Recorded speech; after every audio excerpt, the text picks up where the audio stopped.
All right, I just finished an incredible interview with comedian Jimmy Dore, and you can see part one. This is part two. We talk about how difficult it is for President Trump right now, dealing with the Russia Ukraine situation, the pressure from Israel to attack Iran. President Trump trying to keep his promise of avoiding war, boots on the ground. I'm also going to expose how Bill Gates and others have been doing philanthropy and good around the world with stolen taxpayer money. Go ahead and check this out. Let's jump into the interview. All right, I know you talk about health stuff on your channel pretty regularly. RFK Jr., I feel like, is making big moves. He's not moving as fast as some people want, but I think unless you're actually in the pit, you don't understand just how deep the swamp is and how hard it is to get stuff done. But RFK Jr. is now shutting down taxpayer money for Gavi, which is basically Bill Gates' philanthropy medical arm. My question, I want to run this. It's a 5-minute clip, but we're only going to watch 1 minute of it. And then I want to ask a question. So let me pull that up on screen and then we'll watch that together. I'm pleased to have this opportunity to address the Gavi community. We're living now in a time of upheaval, a time of popular revolt against established institutions that have lost the public trust, and that includes medicine. President Trump and I are committed to earning it back. We will do that by preserving what is honest, what serves our country and the world, and we will sweep away that which is not. A major concern that I share with the president is how the World Health Organization and Gavi partnered together during the COVID-19 pandemic to recommend best practices for social media companies to silence dissenting views, to stifle free speech and legitimate questions during that period. In addition, Gavi has continued to make questionable recommendations encouraging pregnant women to receive COVID-19 vaccines. Having said that, there's much that I admire about Gavi, especially its commitment to making medicine affordable to all the world's people. Gavi has done that part of its job very well. Unfortunately, in its zeal to promote universal vaccination, it has neglected the key issue of vaccine safety. When vaccine safety issues have come before Gavi, Gavi has treated them not as a patient health problem, but as a public relations problem. He says, listen, they've done a few things right, but we're not going to keep giving them money because especially when it comes to vaccine stuff, they don't see it as a safety issue. They focus on it as a PR issue. So like, these groups that are supposed to protect us and keep us safe, when it comes to protecting big pharma, they're more interested in protecting their reputation than the very patients that receive this medicine. What are your thoughts on RFK Jr., what he shared? I think it's great. Gavi is just it's just a shell company that does what Bill Gates wants, right? And just like the WHO is the same thing. You know, if you put together the Bill and Melinda Gates Foundation and Gavi's contributions to the WHO, they are the biggest contributors. So that would be Bill Gates. And so the former head of the WHO said explicitly, I have the video I played on my show, said that we have to go around with our hat in our hand around the world asking for donations. That's how we run the WHO, on donations. And so whoever gives us donations can tell us what to do. That was, I'm paraphrasing, but that's almost word for word what that person said, the head of the WHO. So Bill Gates is the person who, let's remember, invested into the Pfizer vaccine, the COVID vaccine, made $500 million. And as soon as he cashed, he said that it's a great vaccine. Everybody should get it. We got to get people to take it. And he was the one who made sure that Oxford didn't give away their vaccine. Remember that? And so after he cashes out, makes $500 million, then he starts shitting on the vaccine, saying, "Oh, it's got a lot of problems. It's not long lasting. The virus had a low fatality rate anyway, and it's so yeah, I think this is great that RFK is doing this with Gavi, and Gavi is, I mean, I'm not an expert on Gavi, but Gavi is just there to distribute vaccines that have not been safety tested to make Bill Gates billions of dollars. That's what that is. And he's talked about how his investment in vaccines is the greatest return he's made more money off vaccines, I guess, than Microsoft. He talks about how he had a 20-to-1 investment, right? Yeah. So he put $10 billion and he got a 20-to-1 return. So I'm pretty sure that means $200 billion return on that. So that's that's a lot of money. And that's why he's maybe the second richest guy in the world. And so, yeah, hip, hip, hooray for if he's allowed to do this. Now, you watch now that he's going to, again, be slandered and smeared. And because Bill Gates also has invested in the press, right? So he owns, like, for instance, the PBS NewsHour. They didn't have a science report until he decided to fund it. And so now he can control them doing so that he does that in a lot of different ways. He funds journalism schools, he funds journalism outlets, and so he gets the proper press. And so they'll probably go after RFK very hard on this. Well, I mean, they've gone hard on him since he started to question the vaccine narrative and big pharma. So yeah, good for him. This is the bright spot in the Trump administration, as far as I can tell, is what RFK, and yeah, he is going slower than a lot of people wanted, including myself. But it's the first time anything positive has ever happened over there, and there's been some really big positives, I think. And this, I hear. Have you heard that he's going to go after big pharma advertising on television? And if he does that, I think that would be a game changer. Along with this, going after the. Gavi gets billions and billions of dollars from American taxpayers, and so for what? Yeah, well, the thing that is really bothersome to me, other than just funding evil, is he flies around the world in his private jet, telling people that climate change is going to kill everybody. But now, at least, okay, so earlier in the segment, when I said, maybe we can at least expose the truth, even if nothing happens. Bill Gates is a good example of that, right? He's probably never going to go to jail. He's got too much money, too much influence, too many favors that he could call in. But if you could at least expose his evil, that's at least a good start for me, right?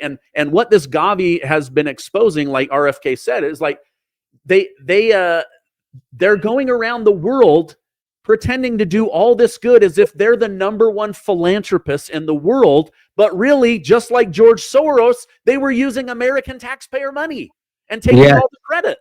Yes.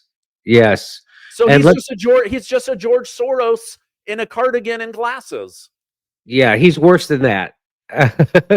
When the devil comes, he's not going to have horns and a pitchfork. He's going to have a crew neck sweater, a button-down shirt, and glasses.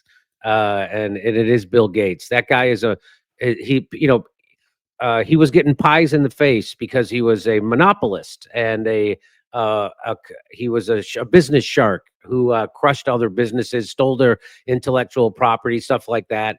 And people were putting pies in his face in public. And so he realized he had a PR problem, and that's when he started all the Bill and Melinda Gates, and he started to fund journalism schools, started to create journalism outlets and fund those. And so that's why he gets all the positive press he gets now. And plus he's in bed with big pharma, and they also have the long arm and the deep pockets of big pharma. So he's not this benevolent billionaire trying to help people. He's the biggest single owner of farmland in the United States. You think that's because he cares about farming?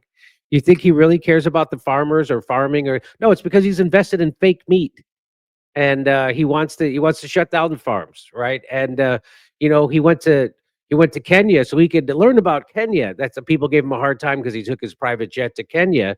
And they go, "Why did you do that?" He says, "Well, I buy carbon offsets." So if you're rich enough, that's like that's like Epstein saying, "I buy rape offsets." It's like either you think it's bad, or if you think carbon is kind of create a climate catastrophe, so you would reduce your carbon footprint, or you wouldn't. You would buy carbon offsets and stop flying around. He said he took his private jet to Kenya so he could learn about Kenya, so he could help their farmers. Boy, if there was only another way Bill Gates could learn about Kenya besides taking a private jet there. Hey, I've got an idea. Maybe your viewers, we could all pitch in and buy Bill Gates a computer, and then he could learn about Kenya that way. I don't know. He's probably an old guy who doesn't know how technology works. But anyway, yeah, the guy is he's what they call a megalomaniac, and he doesn't do philanthropy. He does what they call capital. There's a word for it. It's philanthrocapitalism or something like that. And so everywhere it looks like he's doing charity, he's actually making money and laying the groundwork for another big money making. You know, he said he has that with that the giving pledge, where he pledges to give all his money away before he dies. Well, he's getting up there, and when does that start? When does that start?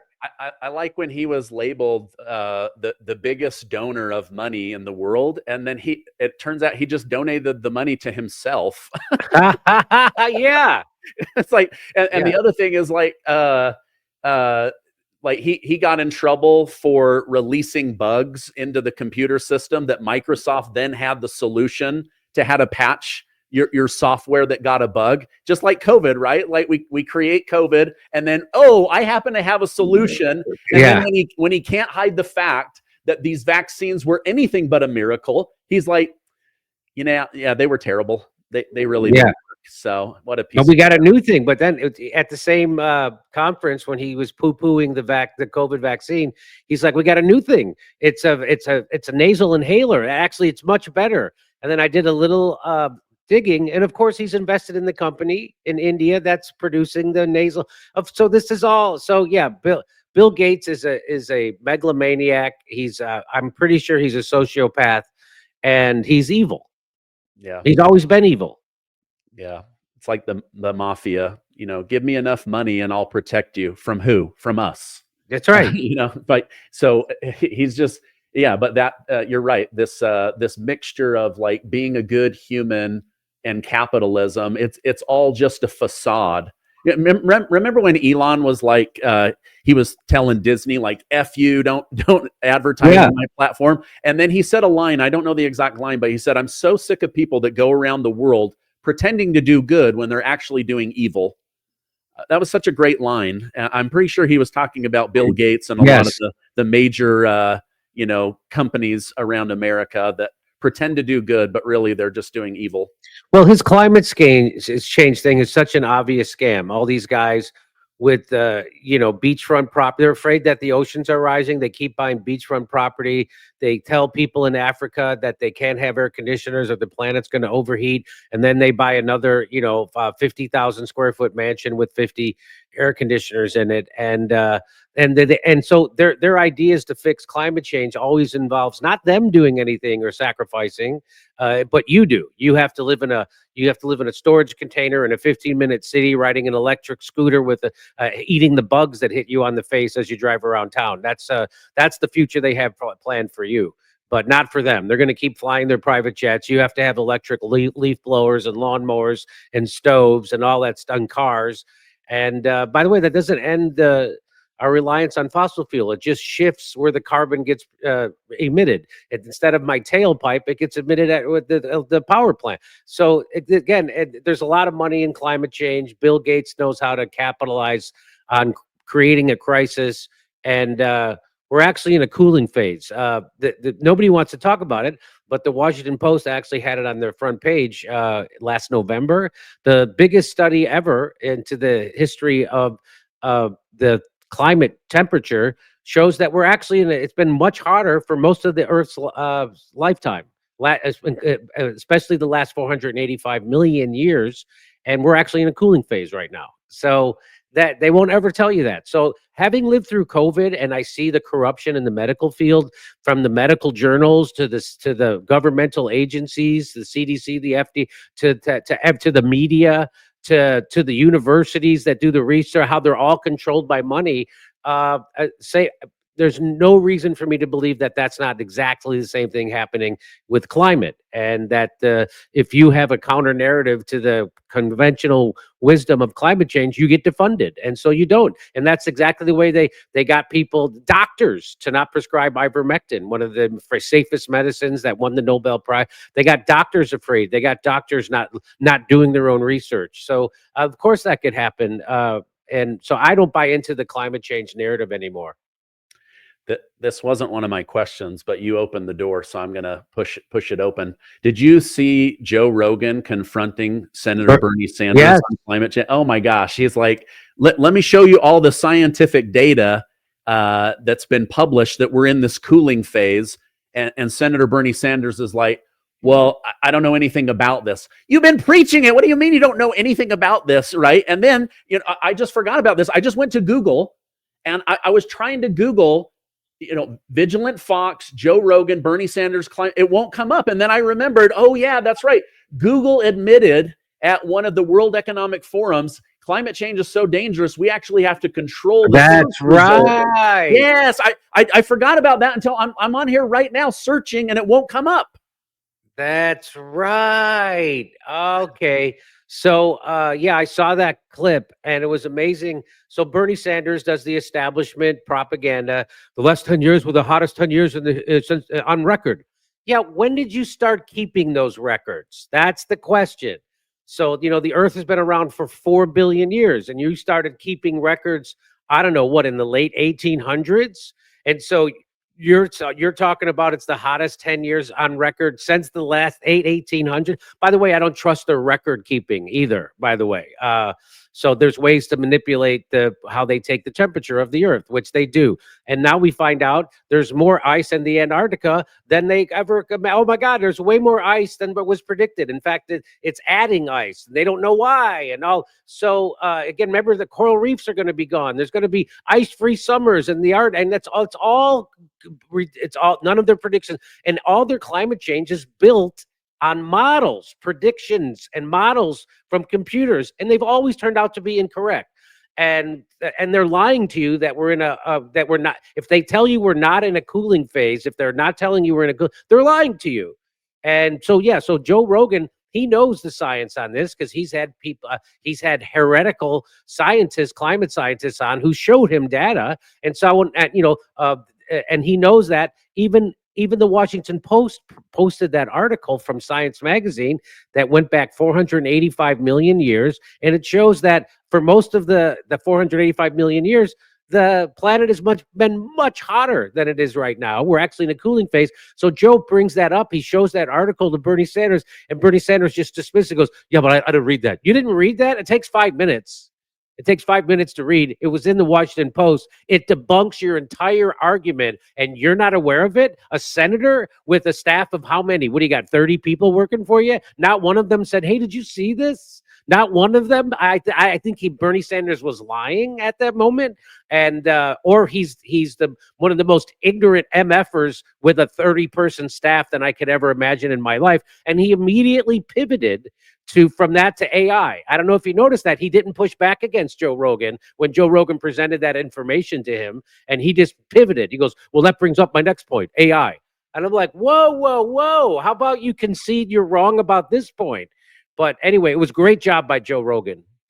Yeah, I mean, he completely owned Bernie Sanders. I now can see why Kamala Harris refused to go on Joe Rogan, because he couldn't even handle basic questions. So another one that just made me smile, because I feel this, I'm sure you feel it, but he's like, why do Democrats keep saying that they need to raise taxes? Like, that's a terrible platform to run on. And he's like, how else are we going to have money for the government to prove that we're good at taking care of people? Government needs to show that they're good for the people. It's like, nobody wants the government in your life. And then Joe Rogan says, but why would I want to pay taxes to a corrupt government? And Bernie's is like, yeah, anyway, let's move on. Why would I want to give money to a corrupt government? So yeah, after Bernie Sanders sits, this is another, I'm covering both these stories on my show, by the way. Both these topics from that interview. You picked out the two best ones. Yeah, the Bernie Sanders talks about how the billionaire class and the oligarchs control our government, and how big money controls our government, and how corrupt it is. And then he says, well, we need to have more taxes. And Joe Rogan's like, well, why would you want to pay more taxes to a government that's controlled by a handful of plutocrats and oligarchs? And you say it's corrupt. And he was like, yeah, it was pretty interesting. And so on that, I agree with Joe Rogan. Let's quit raising taxes until we figure out how to. Hey, I don't want to spend another 300. It drives me nuts that I have to pay all the taxes I pay, and then they send $300 billion or whatever it was to Ukraine. It drives me nuts. It's just like, oh, I didn't have to pay any taxes. They didn't need to do that. And by the way, they just keep printing money. If it was really just taxpayer money they were spending, that'd be one thing. But it's the debt. How do we get 36, 37, I'm sure, trillion in debt now? It's because they print money. It's like, so they don't even care about you. So they don't even need to take our taxes. They could just print the goddamn money anyway. Yeah. By the time you and I talk about the national debt, it's already increased by $100 billion before I finish my sentence. It's insane. Yeah. It's insane. But hey, let's not do those Doge cuts that Elon Musk risked everything to get. But what do I know? Yeah. I mean, it turns out the Doge seemed to be a big smokescreen, and I think when Elon figured that out, he got upset. Yeah, he was like, "Oh, wait a minute, this is government, not business." Like he tried to Twitter that thing, and they were like, "No, it's the way we want it." Yeah, you see, you're trying to change it, but we thrive in this system. At least they exposed USAID, and suddenly the Democrat Party is broke. On the verge of bankruptcy. I don't know if you saw that or not. No, I didn't see that. No. Yeah, that's another one you can put on your show. The DNC is now like, we might have to borrow money because we're literally broke. We can't afford to pay rent or pay any of our staff. So, okay, let me switch gears with you. Actually, let me ask you this. You and I, we have a Venn diagram where we have a lot of things that overlap. I'm sure there's things that don't overlap. But when it comes to politics, would you say one of your highest values is avoiding war? Yes. Okay. I just as I've watched your channel, I've realized, okay, if things were like rising to the top, peace and avoiding war is probably at the top of Jimmy Dore. Let me play this clip between Alex Jones and Roger Stone about the Israel situation. Then I want to talk about that. Yeah, I really am. First of all, people who supported Ted Cruz for president should not be lecturing us about MAGA, because you and I and Owen Schroyer had a lot more to do with the election and supporting Donald Trump than Mark Levin, who was for Ted Cruz, who's one of the worst turds I've met in American politics in 50 years. He was George W. Bush's brain. If you didn't like George W. Bush, then you can't like Ted Cruz, because he was hired to write virtually every word that came out of George W. Bush's mouth. He's a neocon. I saw Tucker obliterate him in a terrific interview, wrote a long piece about it. So, Mark Levin, you were never MAGA. Don't lecture us about what MAGA is. Okay, my friend? You got a face for radio. Your voice is great, but you were never with us. So don't now try to claim that you're purer than we are. The other thing I feel strongly about, though, Alex, is the time for this debate. Because when a movement gets this big, and the MAGA movement has gotten very large, and that's a good thing. The same thing was true of the Reagan movement.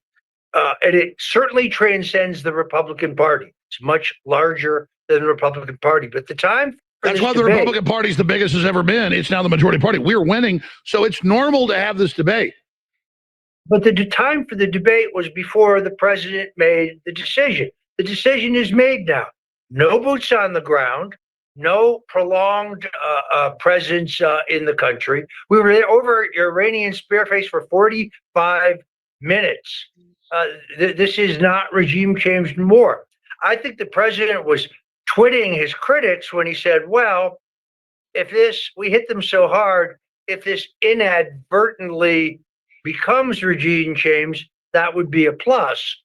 But there's a night and day difference between what Dick Cheney did in Iraq, which cost $500 billion in 8 years and cost thousands of lives, both Iraqis and Americans, and what Donald Trump is doing here. This was a surgical decision. And I'm not going to second guess the commander in chief. What are your thoughts on that? I know I watch your channel. I've seen a lot of people that this has been a big shift for them. What are your thoughts on that? Well, yes. So Donald Trump is way less of a warmonger in this instance than, say, George Bush and Dick Cheney. That's for sure. And it seemed like he was trying to thread a needle, and it seemed temporarily anyway. It seems to have worked, right? So that was Israel trying to drag the United States into a boots on the ground war in Iran because what they really wanted. They know that Iran wasn't close to getting a nuclear weapon, just like they've been saying that since 1995 or even probably earlier. But Netanyahu himself has been saying it since 1995 that they're weeks away. They're weeks away, and our own intelligence assessment that Tulsi Gabbard gave in March to Congress said that the United States intelligence says they're not currently have a program to build a nuclear weapon, and so. What I think happened was Netanyahu needs to keep wars going, or else he's going to be prosecuted and put in prison. That's the way he stays in power. And so, right now, think about it: they're bombing Yemen, they're bombing Gaza, they're bombing Lebanon, they're still bombing Syria, and now they're bombing Iran. That's one. Could you imagine if that was an Arab country doing all that bombing of all the different countries or surrounding them? That would be we would consider them. We'd have to go in and regime change them. And so I think that Donald Trump, I don't think he wants to do so, because you'll have to put boots on the ground to have a regime change, which is why George Bush and Dick Cheney had to put boots on the ground in Iraq. Now, the difference is in Libya, we only assisted with air, but there was already group troops on the ground. There was already a civil war happening that had broken out. Of course, it was fomented by the deep state, and funded, but there were already troops, just like in Syria, right? They already had the Al Qaeda and ISIS and Al Nusra, and so they had lots of different factions already on the ground doing the fighting for us. It's just like how Ukraine's doing the fighting for us with Russia. So Trump, I think, wisely decided to try to end this conflict and to take away Israel's pretext for starting the war with Iran was, oh, they're going to build a nuclear weapon. Well, I just bombed their nuclear facilities. You don't have to worry about that. So the war's over. So that was as best of an outcome, I guess, as you could actually hope for, right? Now, the outcome I would prefer, which isn't possible, was Trump to say, hey, this is your war, and I'm cutting off the funding to Israel because you shouldn't have done this, and I told you not to. And so that would, to me, that would be the ultimate. But I think the best you could actually hope for is what Trump actually did, which was, okay, I'm going to take away their pretext for having this war with Iran, bomb their nuclear facilities, and then twist both their arms into a ceasefire and an end of the war, which is what he did, which is a lot different than George Bush and Dick Cheney. Yeah, because I saw like other comedian Dave Smith calling him George W. Trump, and having AI blend that. And I just, like, for me, the way I see it is there's all these landmines that Trump is trying to navigate. He's got like a PR battle. He's got Israel. He's got Congress. And I personally think, like with the Gaza situation, where he suddenly stepped in front of Netanyahu and it was like, hey, we're done. We're ending this thing. Same thing with Iran. I feel like this was the alpha male in him stepping up so that now he's the one in charge, and he's trying to put Israel into a corner without bad-mouthing them or betraying them. I don't know. I just, like, there's little things that I see. So, for example, I don't believe that Donald Trump has great feelings for Benjamin Netanyahu. No, he does not. No, but he has to support Israel, right? Right. And so again, it's like he's walking a tightrope, and so to be able to go in, bomb, nobody die on either side, then Qatari, nobody dies there. It's like it was kind of a well-planned miracle, if you will. Like but I think he's using that to try to shut things down, but also avoid war and remain a peacetime president. I don't know. Like you said, he's trying to thread a needle. I think it is. He's trying to thread a needle here. But I also think I was highly critical of him bombing Iran, as a lot of people. Tucker Carlson was against it, and Marjorie Taylor Greene was like, nobody voted for this. Yeah. And so I think it's important that those people actually push back against the people pushing for Trump to get boots on the ground and to try to do a regime. So I think it's important that they made their voice loud, because maybe that helped influence Donald Trump's decision. He saw the fracturing of MAGA. He heard from people he respected, like Tucker Carlson and Steve Bannon and people like that. And so he found a way to kind of compromise and kind of thread the needle and find a way, figure out a way to end it. And so I don't say, oh, those people were wrong. I don't say that, maybe Dave Smith maybe been a little hyperbolic, but I was probably saying the same things he was. And I think it's important that the people do that. So that's how you influence, your leaders are supposed to be loyal to you. You're not supposed to be loyal to them. That's how I look at it. The politicians are supposed to be loyal to you. And so I think it's our duty to raise our voice and pressure them as much as we possibly can, and then compliment if the outcome is what we want. And so I think this is a lot different. And Trump is actually what's weird is that he really got pissed off when Bibi broke the ceasefire. Yes. He used the F word on camera first time, and he was really upset. And but he didn't get upset when Bibi broke the ceasefire with Lebanon or broke the ceasefire with the Gaza. I wonder why that is. I wonder why he was extra, because I guess maybe Iran is a more a serious situation and something that we could get dragged into. Maybe that's why. But I would like to see him be a little more consistent when it comes to Israel breaking the other ceasefire agreements. Yeah, I don't have time because my software turns off right at the 60 minutes here. But I was going to show a video where even former President Richard Nixon said that the toughest lobbyist group to maneuver in DC is Israel. Yeah, because they are a good ally, and yet they push us to do things that we don't want to do. And he said, here was my thoughts is making sure that America is strong is best for Israel, but making sure America has good relationships with Israel's neighbors is also good for Israel. And I just think the Abraham Accords and President Trump's successful Middle East tour probably was really helpful in this situation, because Trump needed those people to support him as he, tried to do what was best for America, not best for Israel. But again, I think he's trying to thread a needle. I think he tried to step in and take back control of the story, but I think he's also trying his damnedest to make sure there are no boots on the ground. Yeah, it looks like a way better outcome than I had hoped. I didn't think it was. I thought like, oh, boy, here we go. We're gonna. And here's the thing, this could have gone wrong, and you and I would be having a totally different conversation. Yeah. So the fact that it went right, I'm grateful, and I'm not going to lie. When I was watching over the weekend, like, are we going to bomb? I was like, oh no. But the thing that I don't mind Tucker Carlson and Marjorie Taylor Greene and you and whatever. Like, I have my own opinion. But I think what everyone is really doing is they're trying to help President Trump keep his promises. Right. And so it's like they're trying to corral him to stay on the straight and narrow, for lack of a better word. That's kind of a Christian term, but like, hey, like you said you would do this. You said you would do this.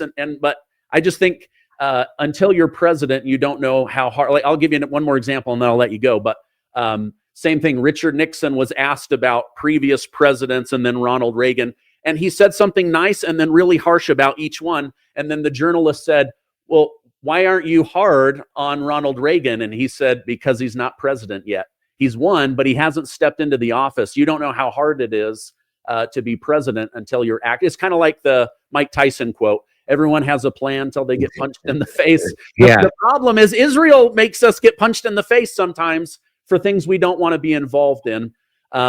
Jimmy, we're coming up at the top of the hour. I just want to say thank you so much for always coming on when you had me on your show. That was a delight. If people want to follow you or catch one of your comedy skits, where's the best place that I can push them?